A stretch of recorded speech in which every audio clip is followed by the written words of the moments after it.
इसरो का अभी तक का सफर कठिनाइयों से भरा था। इसके बावजूद नए कीर्तिमान स्थापित करने से परहेज नहीं था। आज कहानी इसरो के पहले चंद्रयान से अब तक यानी तीसरे चंद्रयान तक की। नमस्ते, मैं हूं आयुष्मान दी न्यूज़ प्लग से। सभी को इंतजार है कि भारत 14 जुलाई को दोपहर 2:35 पर चंद्रयान 3 को अपने गंतव्य चंद्रमा के दक्षिणी ध्रुव पर उतारने वाला पहला लैंडर होगा। चंद्रमा का दक्षिणी ध्रुव या उन जगहों से अलग है जहां पर अमेरिकी चंद्रमा मिशन हुए थे। अभी तक वहां कोई अंतरिक्ष यान नहीं उतरा है। चंद्रयान मिशन की शुरुआत कब हुई?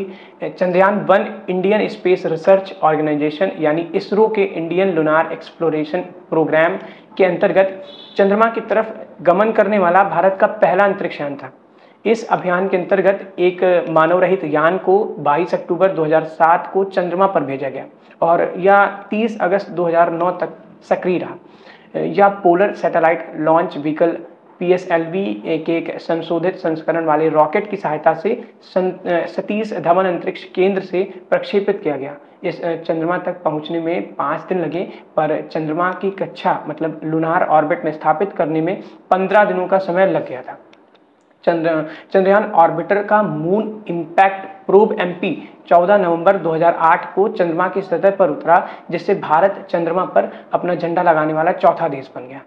चंद्रयान का उद्देश्य चंद्रमा की सतह के विस्तृत नक्शे और पानी के अंश और हीलियम की तलाश करना था। चंद्रयान 1 ने चंद्रमा से 100 किलोमीटर ऊपर 525 किलोग्राम का एक उपग्रह ध्रुवीय कक्षा में स्थापित किया।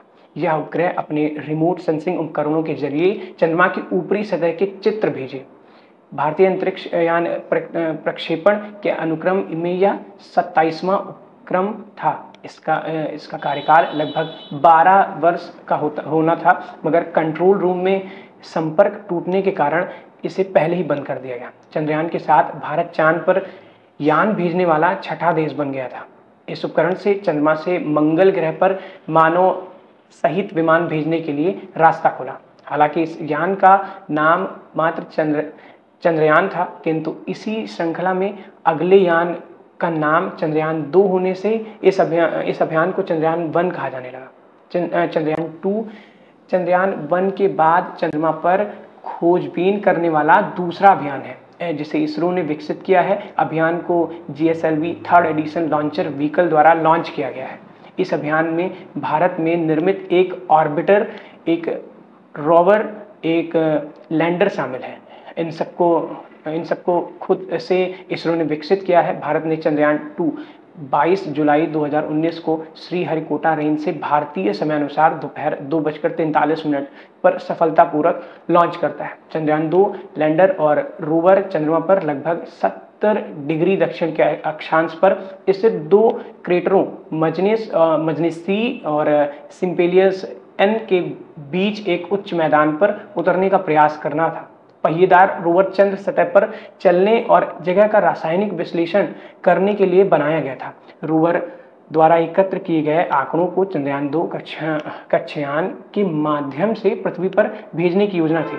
USSR, USA और चीन के अंतरिक्ष एजेंसियों के बाद चंद्रयान 2 लैंडर की सॉफ्ट लैंडिंग हो जाने पर भारत ऐसा करने वाला चौथा देश होता। सफल होने पर चंद्रयान 2 सबसे दक्षिणी चंद्र लैंडिंग होता, जिसका लक्ष्य 67 डिग्री या 70 डिग्री अक्षांश पर उतरना था। लेकिन लगभग 1:52 पर IST लैंडर लैंडिंग से लगभग 2.1 किलोमीटर की दूरी पर अपने पथ से भटक जाता है और अंतरिक्ष यान के साथ ग्राउंड कंट्रोल ने संचार खो दिए।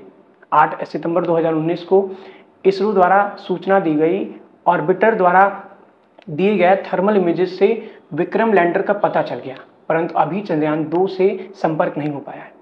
चंद्रयान 3 की बारी है। चंद्रयान 3 14 जुलाई को लॉन्च किया जाएगा। चंद्रयान 3 चांद पर खोजबीन करने के लिए भारतीय अंतरिक्ष अनुसंधान संगठन यानी इसरो द्वारा तैयार किया गया तीसरा चंद्र मिशन है। इसमें चंद्रयान 2 के जैसे एक लैंडर और एक रोवर होगा, लेकिन इसमें ऑर्बिटर नहीं होगा। इसका प्रोपल्सन मॉड्यूलर संचार रिले उपग्रह की तरह व्यवहार करेगा। प्रोपल्सन मॉड्यूलर लैंडर और रोवर कॉन्फ़िगरेशन को तब तक ले जाएगा जब तक कि अंतरिक्ष यान 100 किलोमीटर ऊंचाई वाली लूनार ऑर्बिट में न हो जाए। प्रोपल्सन मॉड्यूलर लैंडर के अलावा चंद्र कक्षा से पृथ्वी के स्पेक्ट्रम और पोलरिमेट्रिक माप का अध्ययन करेगा। इसके लिए shape स्पेक्ट्रोपोलरिमेट्रिक of habitable planet earth नामक एक पेलोड भी ले जाया जा रहा है। ये मिशन चंद्रयान 2 की अगली कड़ी है, क्योंकि पिछला मिशन सफलतापूर्वक चांद की कक्षा में प्रवेश करने के बाद अंतिम समय में मार्गदर्शन सॉफ्टवेयर में गड़बड़ी के कारण सॉफ्ट लैंडिंग का प्रयास विफल हो गया था। सॉफ्ट लैंडिंग का पुनः सफल प्रयास करने हेतु तो इस नए चंद्र मिशन को प्रस्तावित किया गया है। यह चंद्रमा के दक्षिण ध्रुव पर उतरने वाला पहला अंतरिक्ष यान हो सकता है जो मनुष्यों के लिए अज्ञात क्षेत्र बना हुआ है। माना जाता है कि चंद्रयान 3 के उपकरण पृथ्वी के 14 दिनों की अवधि के लिए चंद्रमा पर कई प्रयोग करेंगे। चंद्रमा पर एक दिन पृथ्वी के 14 दिनों के बराबर होता है। ऐसे कई शोध चंद्रयान 3 से संभव होंगे। ऐसी वीडियोस के लिए सब्सक्राइब करें द न्यूज़ प्लग।